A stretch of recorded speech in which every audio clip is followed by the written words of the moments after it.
Finalmente o Senado se levantou contra o STF. Até que enfim, pessoal.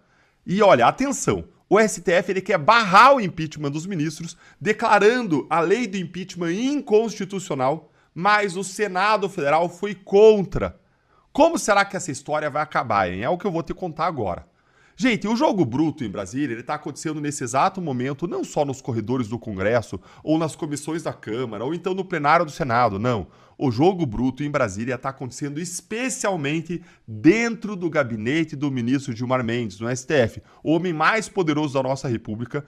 Gabinete que ele mesmo, Gilmar, chamou recentemente numa entrevista de Pátio dos Milagres. O que a gente consegue muito bem imaginar o porquê, né? Mas o jogo bruto, ele tem um olho lá em 2026, quando a direita vai tomar o poder no Senado via eleições, e tem o objetivo, esse jogo, de impedir que Alexandre de Moraes ou qualquer outro ministro do STF venha a sofrer um pedido de impeachment.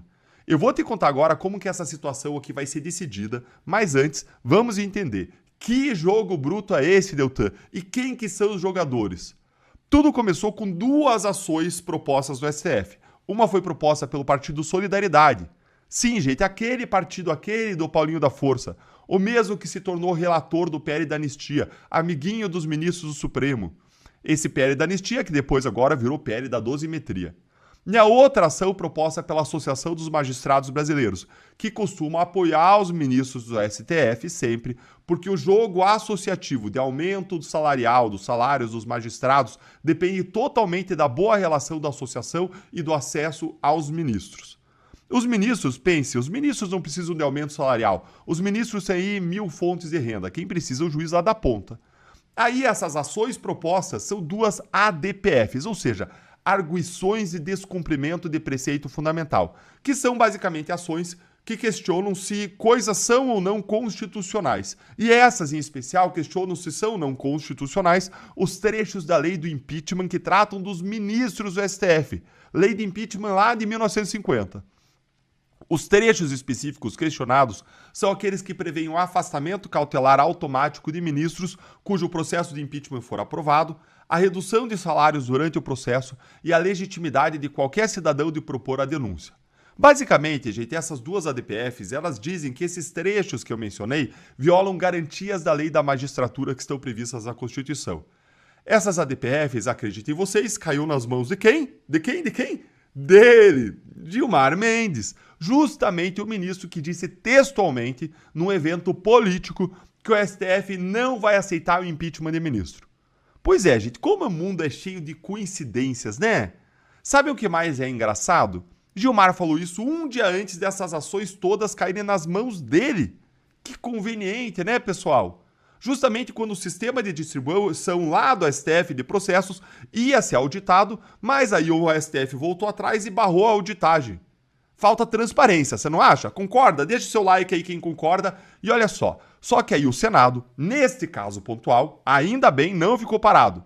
Pontualmente, o Senado se ergueu, se levantou e encaminhou ao STF um parecer em que defendeu a constitucionalidade da lei do impeachment também para ministros do STF, dizendo que o tribunal deve seguir o que está na lei. Leia aqui comigo esse trechinho de uma nota que foi divulgada aqui pela agência do Senado. Olha aí. A lei do impeachment cumpre o mandamento constitucional que prevê lei especial para definir crimes de responsabilidade e ritos processuais.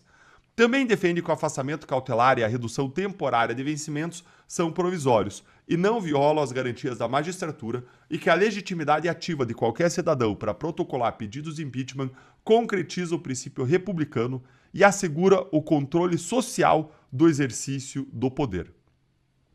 E a questão agora é, o STF vai derrubar a lei do impeachment? Vai dizer que é inconstitucional? Se eu conheço bem o ministro Gilmar Mendes e a maneira como ele joga o xadrez político em Brasília, eu apostaria que Gilmar vai segurar essas duas ações para pautá-las no momento mais crítico e mais decisivo da crise política. Se o impeachment de algum ministro de fato avançar no Senado a partir de 2026, ele vai fazer como ele fez na Lava Jato. Ele soltava os réus na sexta-feira. Por quê? Sexta-feira é um dia pior de imprensa, que não divulga tanto, a pessoa tá com a cabeça no final de semana. Ele soltava geral, era na sexta. Mais ainda, Gilmar segurou os pedidos de suspeição do Sérgio Moro por mais de 3 anos, deixando para pautá-los apenas no momento em que ele achou que o cenário político era mais favorável para ele conseguir maioria E no momento em que eles queriam aí derrotar o Bolsonaro, aí eles pautaram liberar o geral Lula. E, gente, não deve ser diferente aqui. Se a direita elegeu uma maioria de senadores em 2026 e o impeachment de Moraes avançar, o meu palpite é que aí sim o Gilmar vai destravar essa ação nesse exato momento para dizer que é tudo inconstitucional e fazer tudo travar. O STF está com a faca e o queijo na mão, ou seja, ele tem as ADPFs numa mão e tem o poder para decidir na outra. Você acha que ele não vai cortar e comer esse queijo tendo a faca e o queijo na mão? Ou melhor, você tem alguma dúvida disso? Mas o Senado vai deixar o Gilmar fazer tudo isso incólume, como fez até recentemente, ou vai se erguer como se ergueu nesse parecer? Tudo me indica que depende aí dos ventos políticos que vão soprar com a eleição de 2026, mas eu quero ouvir a sua opinião. Conta aí pra gente nos comentários.